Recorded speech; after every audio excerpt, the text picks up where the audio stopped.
Welcome to the 13th episode of Pixels, Polygons, and Fun, a video game podcast where we talk about anything under the video game sun. I am your host, Raging Gingy. Along with me today is my co-host, Mr. Pegasus. Pegasus, how are you, buddy? I'm very, very tired, and it's all the fault of our guest who you will soon introduce. But other than that, I'm doing pretty good. And we have a recurring special guest, Mr. DJ. DJ, how are you, sir? DJ? Boo. How are you, man? Why am I here again? Well, we gotta finish off Infamous. Is that still a thing? I'm pretty sure they've moved on to new projects by now. Maybe we should too. Well, Damn. I'm waiting for another Infamous title, but You are waiting in vain, my friend. You know, I had an episode topic ready to roll if you couldn't make it, and then Gingy waited an extra hour for you, and now you don't even want to do this.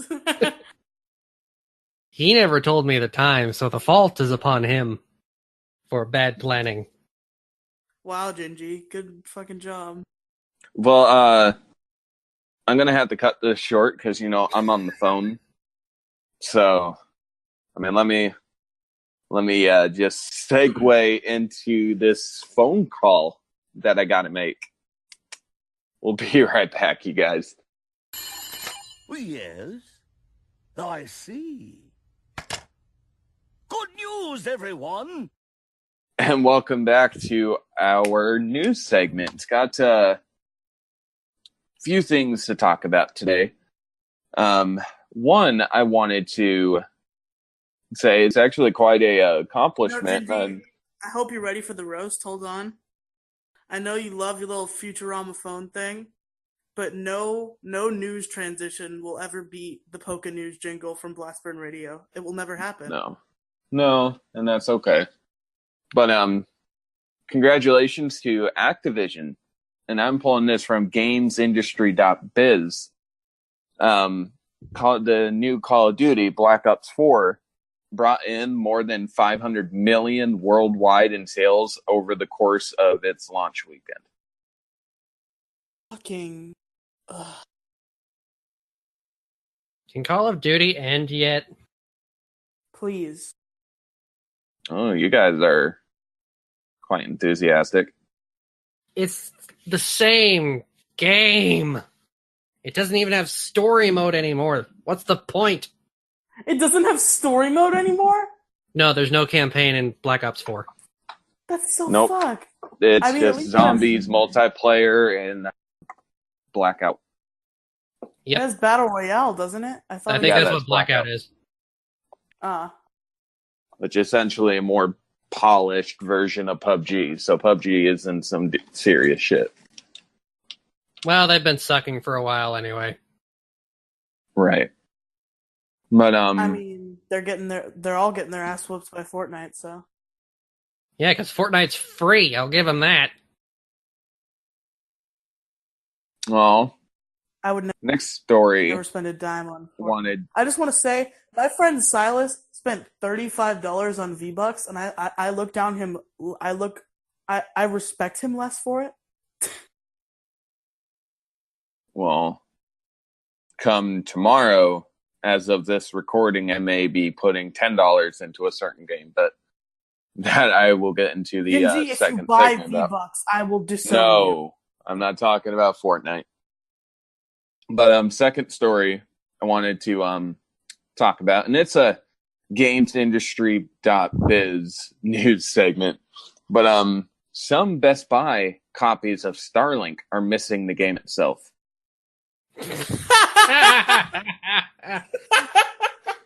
This is coming from GamesIndustry.biz staff writer Rebecca Valentine.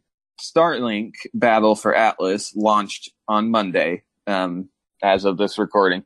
And everyone who purchased a physical edition of the game was meant to receive a package with a number of the game's, toys to life figurines inside, along with the game. But according to some reports, in many cases, the game itself was missing. In a number of posts across Reset Era, Reddit, and elsewhere on social media, some people have reported ordering Starlink Battle for Atlas from Best Buy, receiving a box that was either already open or not taped shut, from which the game case and cartridge were missing. In reported cases, all other figurines were still in the package. And Ubisoft. just so you know, if anybody was wondering, wow, just to interrupt. I was regathering my thoughts. 1 second there, Peg.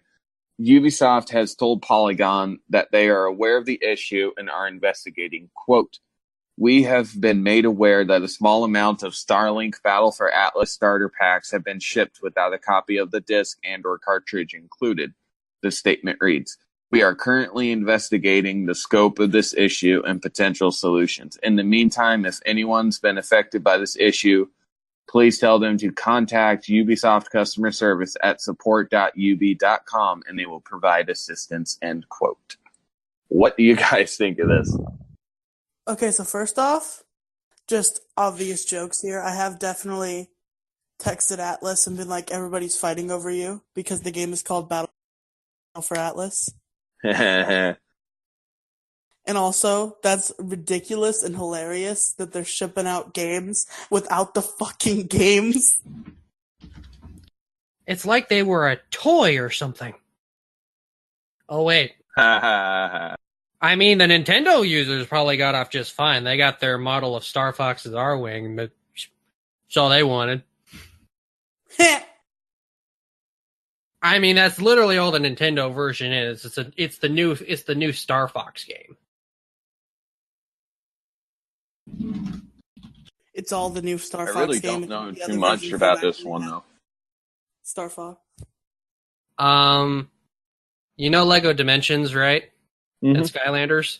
It's basically like that mixed with No Man's Sky. I meant storyline-wise. I don't know what it's about. I don't even know if it has a storyline, to be honest. I don't know that much about the game. Although I do like that the coined name when it was first announced was No Man's Skylanders. No, the plot of the game is that everybody loves former guest of the show, Atlas, and they're all fighting over him with spaceships. If you say so. Maybe they're just trying to link up because Atlas is their star. Boo. Boo. Go back to Nick at Night with your bad puns. All right. Literally, I cannot think of anything but George Lopez when I think of Nick at Night. He don't got this!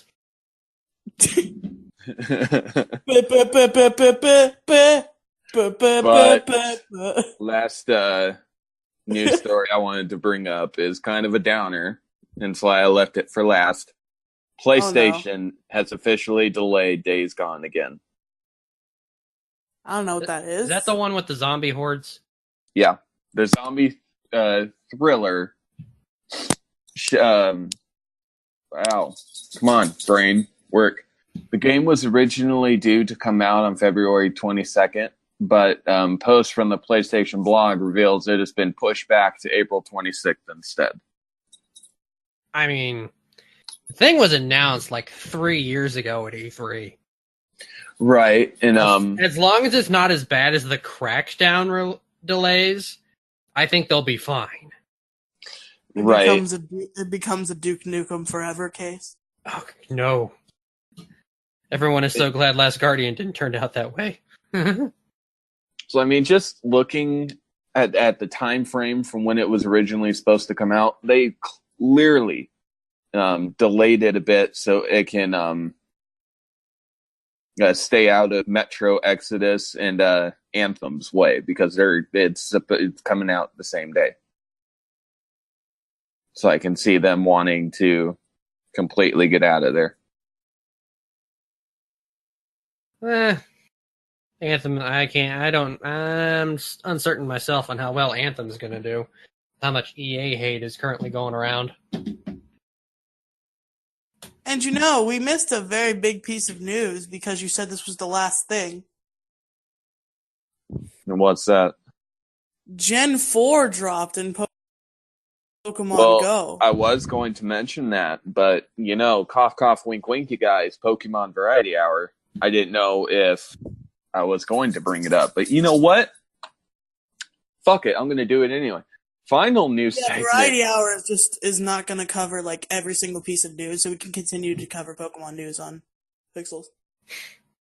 Okay, well, anyway, you guys, Gen 4 of Pokemon has finally hit Pokemon Go.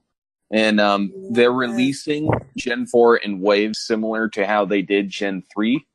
Currently, all we have are the Gen 4 starters of Piplup, Turtwig, and Chimchar.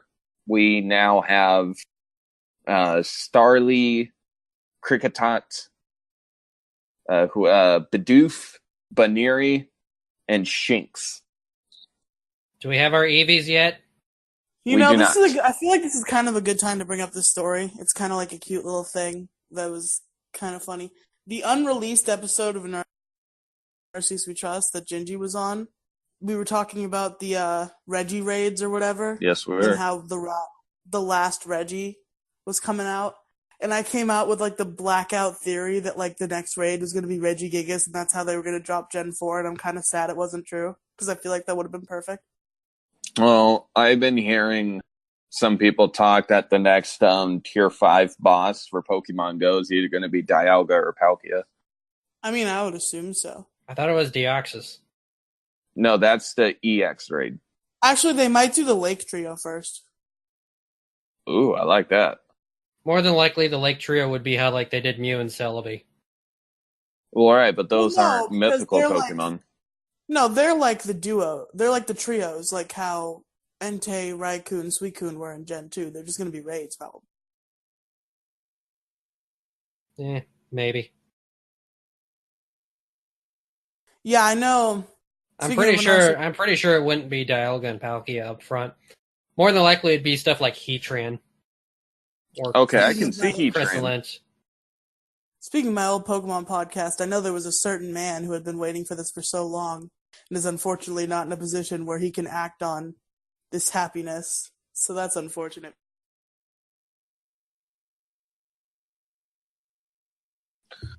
But that is it for news, unless if you gentlemen have anything you would like to bring up. I found a couple interesting articles off of IGN today. Go for it, DJ. Ooh, DJ's unprepared. For one, for fans of the old original Valve games, Microsoft has released that the Orange Box has been recently enhanced for the Xbox One X. Ooh. Which would include Half-Life 2, Portal, Left 4 Dead, and Left 4 Dead 2. So now you can play those on your 4K Xbox One X's for those that spent the $500 to get a machine like that. Wasn't the Orange Box like different games before? That is the Orange Box. Oh, because what is the PS3 port of Valve games that had like Portal and TF2? I'm not even sure if the PS3 had the port. No, it had some sort of compilation port that did contain Portal 1, TF2, and I think a couple of other games. Let's see here. Is there a link? Oh yeah, the Orange Box. It must have a different kind of portal than available, because the Orange Box itself has Half-Life 2, Episode 2, TF2, and Portal. So, I don't know. Just figure that's something out there. And the other thing, to end on a hilariously funny note, there's a book coming out all about video game butts. What? Yes! Yes, it is called Things I Learned from Mario's Butt, a series of gaming butt critiques. Oh my god. The Bulbous book is written by Kotaku's Laura Kate Dale and includes full-color illustrations of video game character butts. From Luigi to Solid Snake, Cortana, Skull Kid from Majora's Mask, and Miranda from Mass Effect. I think I'm doing my Q3 English book project on that book. It includes 55 original illustrations and has 40,000 words within, with gaming's most prominent posteriors. Jesus Christ. You can currently find it on. It is currently being funded on Unbound, which is like the Kickstarter of book deals. So yeah, that's it. That's gonna be a good place to end the news segment, wouldn't you think? Yeah. Get it? Ha! Because it's the butt. Ha ha ha ha ha ha ha. Way to that's a way to make an ass out of yourself with that pun. Says the ginger. All right, you guys. Hey Brad. Hey Brad. Hey Gingy. Yeah. I just want to say something real quick. I found out today, I thought of you when I found this out. Brad's dog's name is Ginger. That's nice. I suppose there is one more thing, just to warn people, because Red Dead Redemption 2 is coming out here very soon. It's imminent. For those getting it digital, be prepared that the file size is massive. On Xbox One, it is 107 gigabytes for the game. Damn. And on PS4, it is 149. Doesn't it not even matter? Like, nowadays, don't you have to even download physical copies? Yep. That's ridiculous. What's the point of a physical copy then? On Xbox One, the physical and digital are the 107. On PS4, there's 99 gigabytes needed for the physical version, while the digital is 149. Do the default hard drives of PS4 and Xbox One even contain that much? I believe they're both standard at a terabyte at this point for the most current versions. The original ones, I believe, still released with 500, so if you have an original one that you haven't upgraded, you might have some trouble. Fuck. So I believe both do support outside hard drives at this point. I know Xbox One does for sure. I'm not sure about PS4. I just put in a new hard drive for mine. It's got 2 terabytes. Nice. So, yeah, be wary, I made it easy on the PS4. We're going to go ahead and drop it here, and we're going to go into our next segment. We will be right back. I remembered it existed this time. We're so happy. So proud of you. Welcome back, you guys, to our second segment where we will talk about what we've been up to the last week, video game-wise, or anything else you wanted to share. Pegasus, what have you been up to, sir? Oh boy, the video games have been light, but I do have a couple other things I'd like to share. Go for it. It is time for fun time with Pegasus.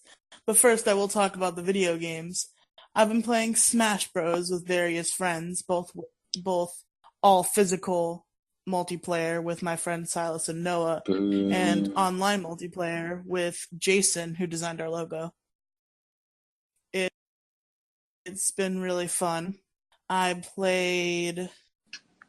What else have I played this week? I know one other thing, but I'm trying to think if there's anything else that I've played. Oh, I of course played Pokemon Blue as part of me and Gingy's world tour, along with other Blastburn Radio community member Patrick. Me and Patrick both finished our gameplay and did our PvP, but Gingy's a slow boy and did not do that.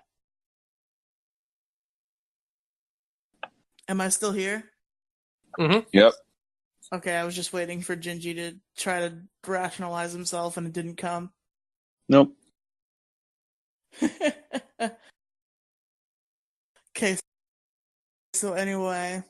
Yeah, and in that PvP match with Pat, I actually, mopped the floor with him pretty thoroughly, which, really gave me a boost in confidence after how lackluster I performed in Cycle 1 PvP.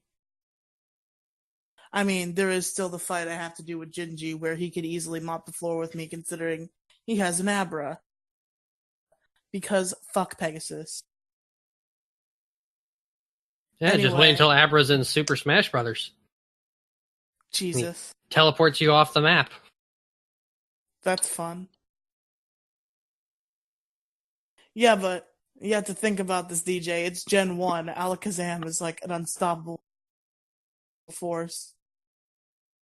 And if Gingy doesn't fuck up randomly in the game and lose it, now me and Pat have to deal with that in PvP every fucking time. And that's why Gen 1 isn't what people remember it to be. It really sucks. Well, it's fun.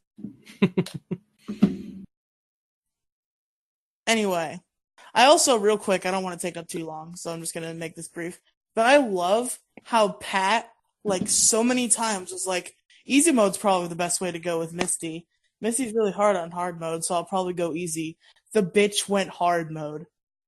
And I'm so pissed about it. Like, I knew you were going to do hard mode because you were, like, in dire straits in points. But he was fucking fine. He was in the lead. I'm actually so mad because I felt more confident going to easy mode knowing that Pat was planning to do it too. And then he's like, oh, I did Misty hard mode. And I'm like, fucking excuse me? So anyway, lastly, I played Pokemon Y as a Nuzlocke, which actually Gingy's kind of pissed at me because I traded away my copy at Smash 3DS for it. But you know what? It's the funnest I've had with a Pokemon game in so long, I regret nothing. I recently did have my first death in my Ivysaur, though, but I've trained up my Gulpin to fill its slot on the team. Shut up, Gingy. Anyway, as for non-gaming things that I'd like to share, I got into some deep life shit this week. My alarm didn't go off one day when I was supposed to go to school, and my mom thought I faked it, and we fought, like, back and forth for about an hour. And by fought, I mean she'd yell at me, she'd give me some sort of, like, punishment, and then she'd decide it wasn't good enough, so she'd call me back, yell at me, and then do something else, and eventually it culminated to her kicking me out of the house until I was supposed to be home from school. So I walked for an hour and a half. God damn. on what was supposed to be like 3 hours to go to my grandma's house. Thankfully, her husband did end up getting home before that, and they did pick me up. And that was fun, and I thought I was going to get all my devices taken away. Thankfully, I think it might have been because she felt bad about the fact that I walked for an hour and a half. She didn't take my devices away. So now I can do podcasts. Woo. Yay. And I think that is about it. I'm going to think for one more second because I always forget to say a game. And then later in the episode, I'm like, fuck. Oh, this is kind of like for those who both actively watch my YouTube channel and listen to the podcast. I kind of hit it in my release schedule. So this is kind of an announcement technically.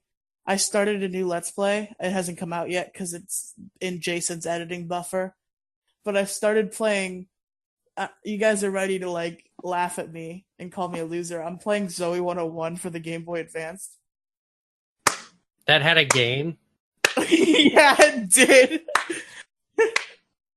I was doing it as like a one-off stupid video, and then I played, and I'm like, you know what? Screw it. We're doing a series. So yeah, now I'm Let's Playing Zoe 101 for the Game Boy Advance. So that's fun. Insert cricket noise here. Shut up. So yeah, that's it. All right, DJ, what have you been up to this last week, man? Oh, not a whole lot. I've played a little bit more of Xenoverse 2, just having some fun. Fighting some Kefla and some baby Vegeta. Getting in the mood for the next batch of DLC that's coming out. You can finally play as the villains in game. You never could. I find it weird that they're still supporting Xenoverse DLC when I'm pretty sure it's going to stop after the Dragon Ball Super Broly movie. Because that's when Xenoverse 1 stopped, was after Resurrection F. That's where it stopped. I can't see them going much further with it. Otherwise, I think they would have to do a Xenoverse 3 by that point.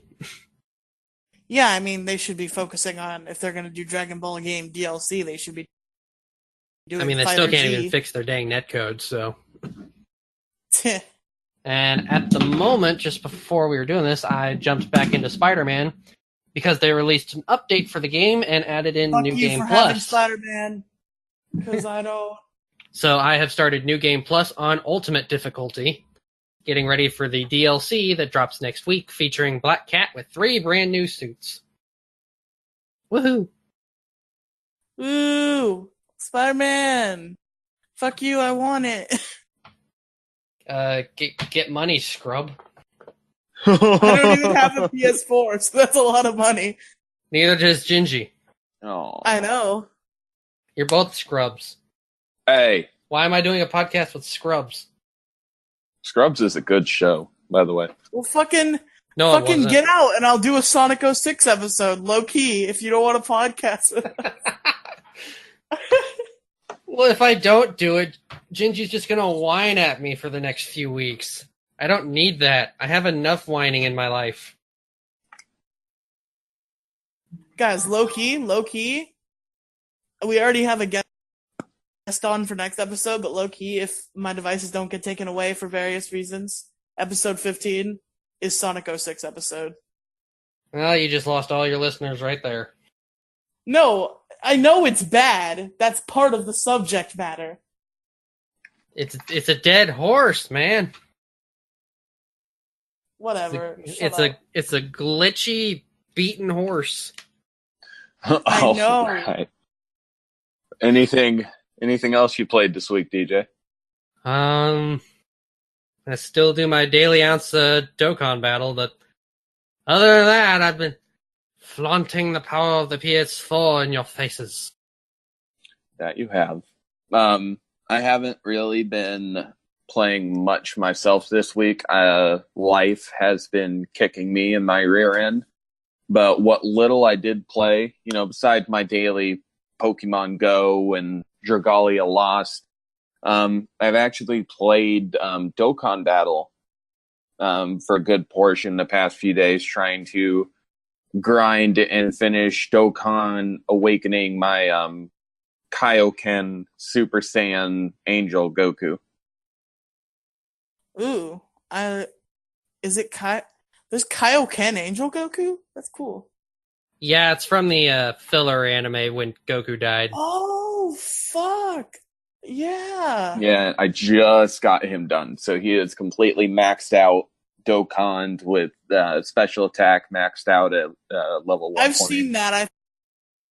When you said Angel Goku, it made me think of the Goku with wings, which I know exists in the game, but I didn't think it had Kaioken.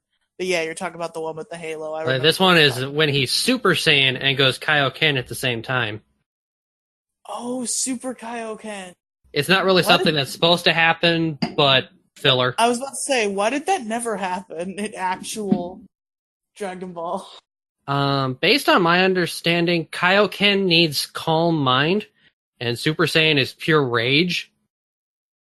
I mean, yeah, but so by that's the how Cell Super Saiyan Blue was able to do it. Yeah, but by the Cell games, Goku had done training to the point where, like, he mastered Super Saiyan to the point where he could just, like, peacefully exist as a Super Saiyan. So that should, like, kind of mean that by that point he could have used Kaioken at the I'd same have time. to rewatch the video I watched on it. It was from Moscow X, the voice of Goku on Dragon Ball Abridged, who does his own YouTube series on all things Dragon Ball. He did a whole thing on Kaioken. And note, for you fanfiction writers, never go above 20. You'll kill your characters' bodies. Kaioken times 20 is the limit. Don't go further than that. Don't do it. Kaioken is not a very happy transformation. You will wreck your character's bodies, if they go above 20, should be wrecked. Man, do you guys remember on YouTube there was this old animation? The guy who animated this died, rest his soul. But do you guys remember Ultimate Cartoon Fighting? Did you guys ever see that? I don't think so. Gingy knows. Why does Gingy know about, like, every little obscure thing that I know about? It's ridiculous. But yeah, Ultimate Cartoon Fighting was fucking crazy. Do you remember Mordecai and Rigby versus Vegeta? Vaguely. When they learned that Mordecai and Rigby learned the Kaioken, and then they started like competing at who could go to the higher Kaioken number, and then Rigby got mad and went Kaioken times 100 and like almost died from it. Yeah, don't do that. But anyway, to get back on track, last other game I played, believe it or not, is called Toon Blast. I'm sure you guys have heard of it by now. And the only reason why The I one am with the playing Ryan Reynolds Toon Blast commercials. is because of the commercials with Ryan Reynolds. They're so fucking funny. Had to be Deadpool. He's no longer Ryan Reynolds to me. He is Deadpool. I mean, he's also going to be Detective Pikachu soon. It'll be Detective Deadpool. Detective Deadpool. Detective Pikachu Deadpool. I'm waiting for the clever Detective Pikachu reference in Deadpool 3. Right. But with It'd that probably being go like, said, well, yeah, I was a talking electric rat that solved mysteries. What are you? well, with that being said, that wraps up my gameplay, and we're starting to run low on time, so we're going to jump into our topic for the episode, you guys. We will be right back. And welcome to the topic of our episode. Tonight, we are finally finishing off our cover of Infamous. Specifically, today we'll be talking about Infamous First Light, and then we will be giving our overall thoughts of the Infamous series, what we like about it, what we expect from it in the future. As you're excited to like finish this off, I'm so waiting for like in the middle of this video for you to get to like a news notification on your phone that there's like 2 new Infamous games coming out, so that this isn't finished. Probably jizz in my pants. Just any new Infamous title. But anyway, Pegasus, are you ready? A mobile puzzle game based on Infamous. They already did something like that.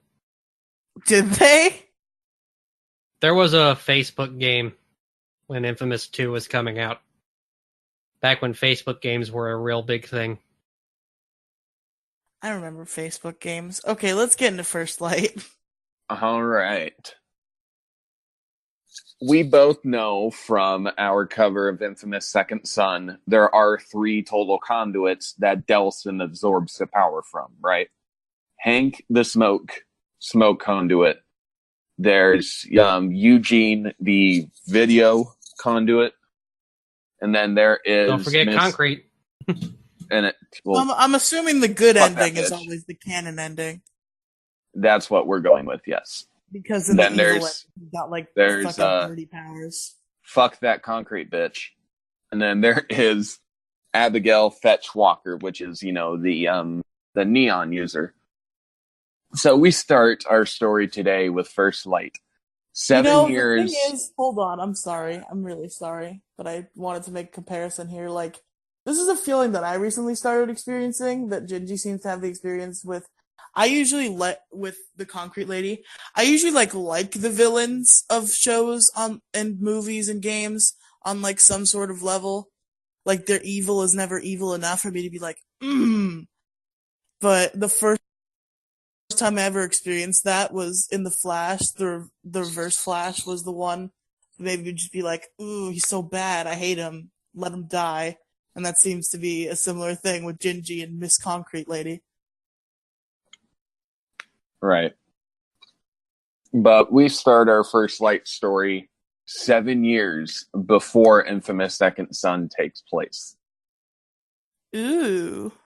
Abigail was one of the first of the new conduits who emerged following the Beast rampage across the countryside. Although her parents tried to cope with these powers at first, they were left with very few options after Abigail hurt one of her classmates. Now, by mistake, she didn't do it on purpose. But regardless, Abigail's older brother... Again? What? Was she in Second Son? Or is she new? Yeah, Fetch. She's Miss a Neon. user. Miss Neon. Fetch's older brother, Brent, immediately grabbed Fetch and ran away with her. And this is where it kind of gets a little dark. The pair turned to drug use to cope with the situation. Aw, that's not good. Her older brother eventually got clean, even going as far to try to help his sister by hiding the stash to help her get clean as well. He also That's not made... very fresh. Stop it.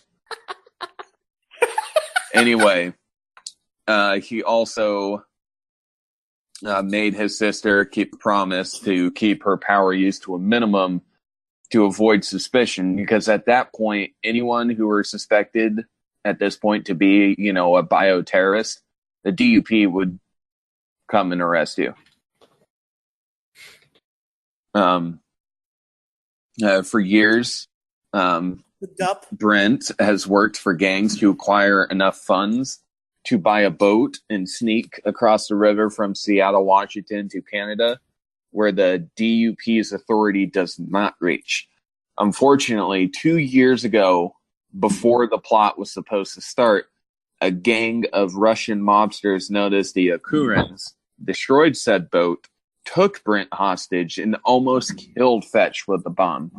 Using her powers, Miss Fetch survives and begins looking for her brother.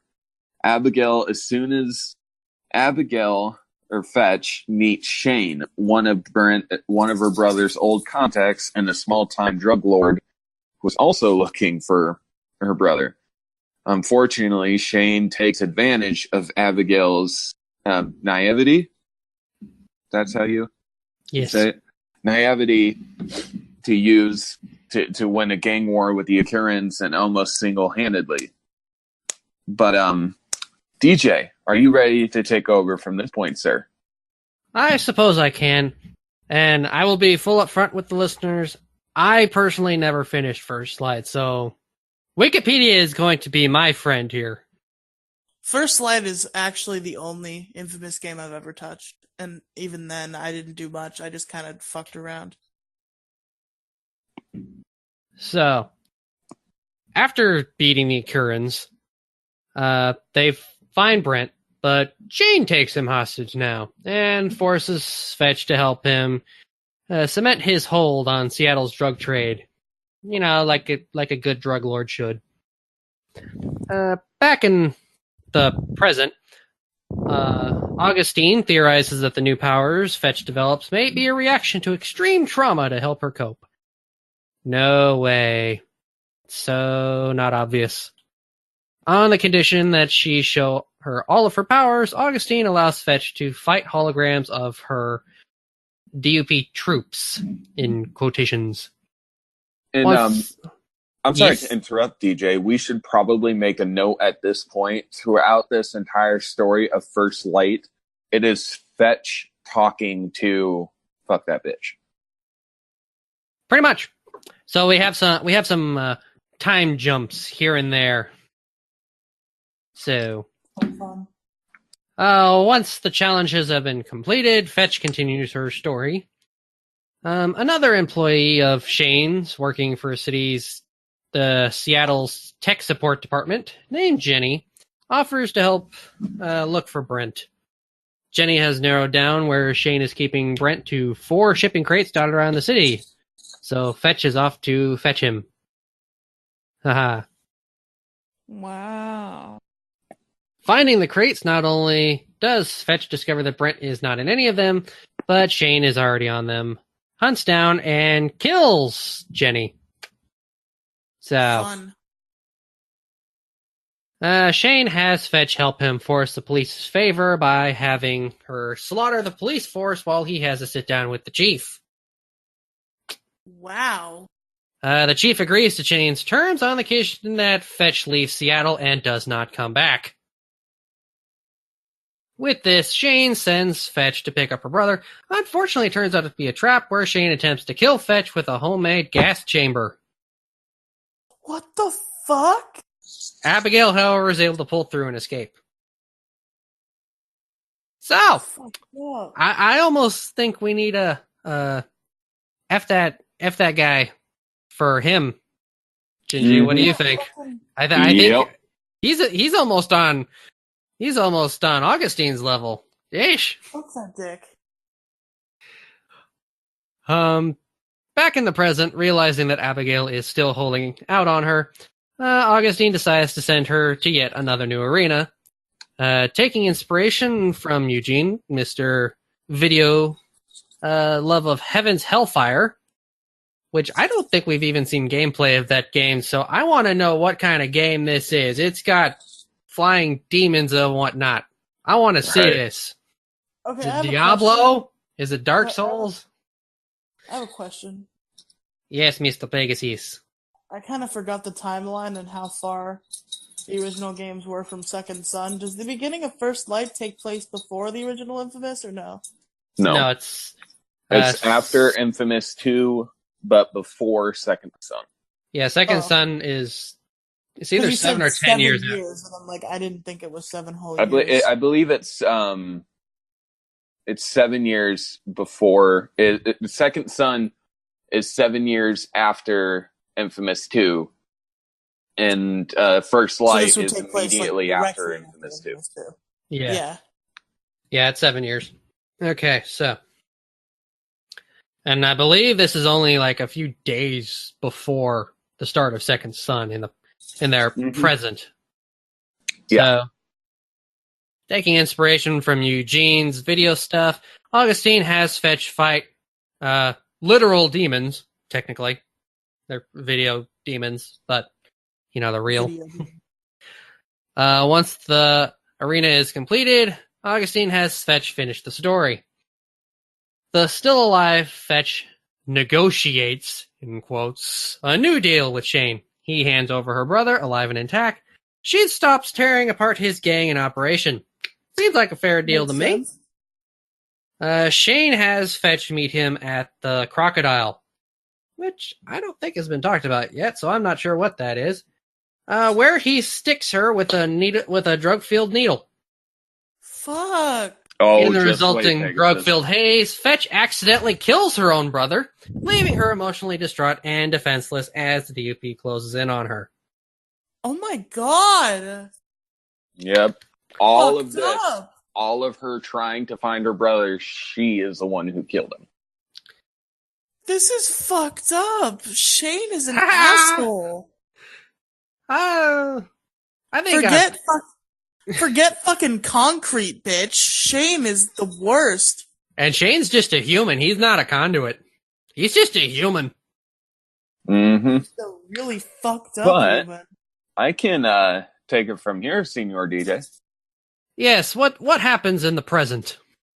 Augustine reveals that she knew Abigail's story all along. She had been making her work up the nerve for murder, revealing that she has Shane in custody. And she offers Abigail the chance to kill him, gladly accepting Augustine's offer. Fetch enthusiasm, quote, leads her to blow a hole in the wall of the prison of the DUP headquarters. Though Shane miraculously survives, now he of course is battered and bruised, he escapes by hijacking an APC with the DUP. And the also now Fetch... That's the kind of thing that I think would be a karma choice rather than an automatic thing. I don't think there is karma choices in this one. Not particularly, no. But now that Abigail's free as well, she is in hot pursuit of Shane. With the DUP's unwilling assistance, Fetch catches up to Shane and violently kills him, avenging her brother, Augustine, after she, and I quote, violently, like it's, oh my god. But anyway, and she had finally avenged her brother, Augustine, after she hears that Shane has been executed, states that Abigail is ready. Alongside Eugene and another conduit by the name of Hank, Fetch is released into the military's custody. During the drive, Hank reveals that he has smuggled in a bent paperclip to use it to pick their restraints, hijacking the truck and crashes it at Salmon Bay. The game ends Salmon Bay. The game ends with Abigail, Eugene, and the other conduits escaping, except Hank, who is in the burning truck, when a certain young man approaches the fire. Fresh Prince! And that is Infamous First Light, Pegasus. First light to second sun. Wah wah. Yeah. So now that we have guided you through Infamous, Pegasus, what are your thoughts overall, man? It's a fucking really solid series. Got a cool story from what you've described and what I've touched with First Light. It's got some cool gameplay. The karma choice concept is interesting, though I feel like it was kind of missing from First Light, considering that violently killing someone is the kind of thing that you should be able to choose not to do based on stuff with other games. Well, it is a prequel after all. It has to lead into Second Son. I mean, yeah, but just if Shane's dead in Second Son, he's not really a big part of the plot. He could just be not around. Well, the idea is Fetch's personality through Second Son. Oh, just violently killing Shane change her? Well, it would kind of change anyone. I guess. See, anyway, it seems like a really solid series, and once I get the chance, I'm definitely going to pick up the first Infamous for my PlayStation 3 and attempt to play through it. Oh, it's fantastic. Honestly, one of my favorite things about Infamous overall is, yeah, your moral choices, but depending on your moral choices, you get certain abilities. Yeah. Oh yeah. You get some very interesting stuff depending on which path you take. Delson is the Fresh Prince, and I'll leave it there. Oh my god. But so what would you guys like to see coming from Infamous going forward? Well, personally, I do miss Cole. Delson was a great character. He was much different from Cole. Where Cole was afraid of his powers, he needed to grow into them. Delson was in love with his powers. He loved being the most powerful guy on the block. Oh, yeah. Especially the evil ending with Delson. This is the story all about how... Okay. And with the ending of Infamous 2, though, even in some of the extended missions in Second Son where we had Zeke return from Infamous 2 as being kind of helpful and kind of confirming Cole's dead, which is kind of weird with how they ended Infamous 2, I would like it if that was all a cover to make sure people believed Cole was dead. And Cole can be a more of a moderating or a mentor to Delson. Someone who can help keep him in line. Our boy. And properly pass on the torch. That's what I would like to see if they ever get around to doing Infamous 4. Or if they go the Kingdom Hearts route, it would be Infamous 3. I don't know. Personally, myself, I am in the same boat as you, DJ. I would want to have Cole visit us again, but also kind of on a same idea. I would want an HD remake of Infamous 1 and 2 with Festival of Blood released for PS4, so we can play all of that. I'm really surprised we haven't gotten that yet. Right into Sucker Punch. I mean, it's kind of weird considering another game that was released around the same time as Infamous and is considered the multi-platform equivalent to Infamous. Prototype did get an HD remake along with its sequel to the PS4 and Xbox 360, I believe. Yes, it did. So that's kind of odd. 360. So maybe we will, but why would they make an HD remake for the 360 of Prototype? It's already there. Well, all right. I think we are final thoughts of Infamous, Pegasus. Final thoughts. Pretty cool series. You've got me interested in it. Definitely have to give it a check out. I own the console with the first 2 games on it, so that helps. Go buy them and play them. All right. Well, my final thought that I will say. It was not. I wasn't the one who found Infamous for myself. Actually, I have to credit our special guest DJ for introducing me to Infamous. I introduced you? I'm pretty sure you did. I thought you already knew about it. Huh. Could have sworn Well, you you did. remember more than I do.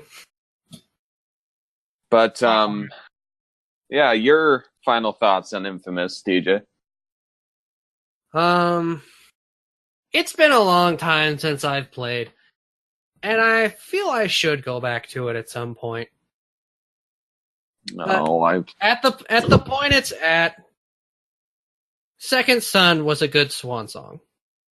It's not where I would have liked it to end. It's not where anyone wants it to end. But for the last full entry in the series, Second Son is what it is. It was a good story, something different, and it leaves good memories. that it does. And I think that may be enough for now. If Sucker Punch ever does return to it, which currently it doesn't look like they will, we'll always have these games, no matter what. So, Infamous is what it is. It's a great superhero series when the time of superheroes were still new. Infamous came out, the first one. Let's see here. Yeah, Infamous, the original one came out in 2009. That's only a year after the first Iron Man movie when Marvel started getting in. So Infamous was there at the birth of the superhero renaissance in modern media. Mm-hmm. And it hasn't been able to follow it completely, but one could say it finished when the hype was still there. All right, so we may get more, Son, we may not. New Infamous releases alongside Avengers 4. I can't see that, but Second Son itself came out when the PS4, around the same time as the PS4, back in 2014. And that was just after that was only 2 years after Avengers, the first one. So that was when Marvel was at its peak. We had stuff like Winter Soldier, and stuff like Spider-Man was a pipe dream. So you could almost thank Second Son for bringing new superheroes to the video game world. It's because of these games we have stuff like Spider-Man on the PS4, and it's from my perspective, it's even possible it influenced some of the Arkham games, at least in some extent. I mean, Arkham Asylum came out before Infamous 1, didn't it? Arkham Asylum. I'm about to say, as soon as you look that up, we are running extremely low on time. Of course. Let's see here. Batman, Arkham. Arkham Asylum also came out in 2009. So they came out in the same year. There we go. So, well, Infamous will be missed for the moment. Who knows if it'll return, but it gave us something great to remember. That's right. And as soon as they do, we'll be right here with them. But Pegasus, where can our wonderful listeners find you on the vast interwebs? Okay, you can find me on Twitter at PegasusTheGame1. Your best bet to contact me directly is our community Discord. You can talk to me in the channels or DM me. I'm all ears. You can find my YouTube content where I play video games and such on the YouTube channel Pegasus the Gamer. I'm on a couple other podcasts. You can find me on Ghost of Gaming Future on the YouTube channel Ghost of Gaming Future. And soon you'll find me on a podcast called Pokemon Variety Hour, also with my friend Gingy and a couple of other people. So look out for that. And also a new podcast that's coming down the pipeline soon that actually already has an episode recorded is Into the Arrowverse, where I'm going to watch all of the shows for the Arrowverse in chronological order. So you want to listen to that? That'll be on YouTube pretty soon. Oh, you poor, poor man. Why am I a poor man, DJ? A lot of that stuff happens simultaneously.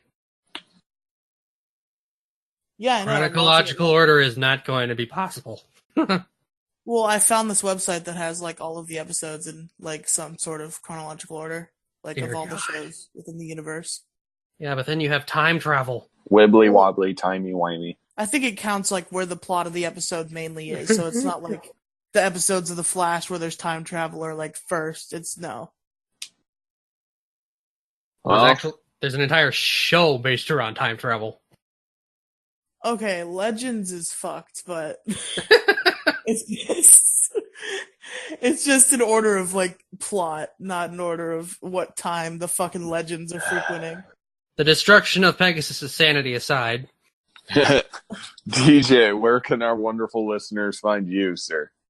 You can find me at Twitter at SkywalkerMLP, and I am in the current process of building a YouTube, so you'll have to wait and see on that front. Oh, all right. You can follow me on my personal Twitter at Raging Shinji. You can follow the show on Twitter at PPAF Podcast. We now have a TeePublic store, which is teepublic.com/user/PPAF Podcast 1. We have a Patreon at patreon.com/PPAF Podcast. You can, of course, join our community Discord, and we will always leave the link down below for you guys. If you have any questions, comments, concerns, or even topic suggestions, besides dropping it in the Discord, you can email us directly at ppandfpodcast@gmail.com. We still are waiting for a review, you guys, so if you could please drop a review on Apple, that would mean the absolute world to us, so that enables more people to find us. Yeah, reviews are really important. So if you are enjoying the podcast, if you really could spare the time to leave a review, it'd really help. That would legit mean the absolute world to us, you guys. But with that being said, this has been the 13th episode of Pixels, Polygons, and Fun, a video game podcast who talk about anything under the video game sun. I have been your host, Raging Gingy. I have been Pegasus. This is Skywalker. All right, you guys, thank you very much for tuning in. We will see you next time. Bye-bye. Bye-bye!